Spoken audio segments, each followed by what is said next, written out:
À l'époque, j'ai connu donc le foirail de Châteaubriand qui était très important puisque je crois que c'était le troisième foirail marché aux bestiaux de France.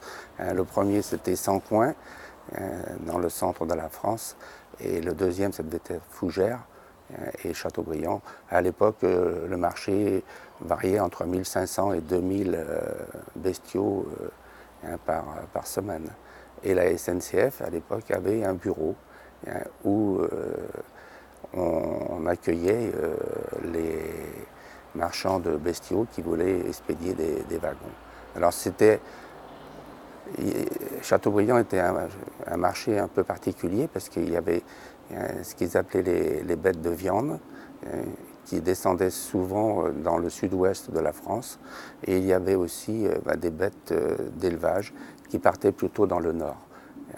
Il y avait d'ailleurs une localité qui m'a toujours interpellé. Je pensais toujours un peu à l'Amérique. Il y avait une guerre qui s'appelait Ken for Mahon. Bon.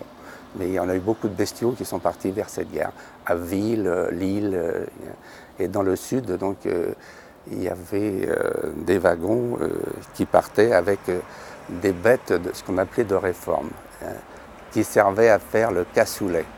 Et des gens très connus venaient à Châteaubriand régulièrement, qui s'appelaient les frères Spanghero, qui étaient des joueurs, qui ont été des éminents joueurs de rugby après, à une époque. Donc c'est le fameux cassoulet de... Oui, le cassoulet de Castelnaudary. À l'époque, il y avait un trafic florissant avec les usines, enfin l'usine Euard, qui fabriquait des charrues.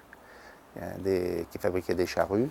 Et donc, à l'époque, c'était plusieurs centaines d'ouvriers qui travaillaient dans cette usine. Et donc, le matériel partait beaucoup par chemin de fer avant que aussi se développe le trafic routier.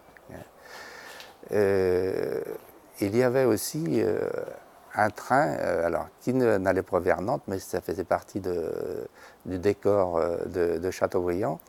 C'était un train voyageur marchandises. C'est-à-dire qu'il allait sur Sablé. Oui, sur Segré-Sablé, oui.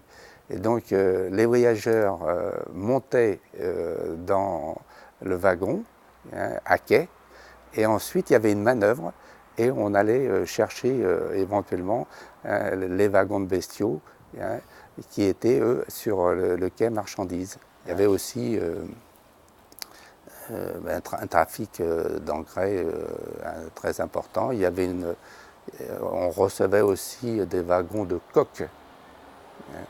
Il y avait une fonderie, il y avait la fonderie Euard, mais il y avait une autre fonderie, c'était Forcas, je crois.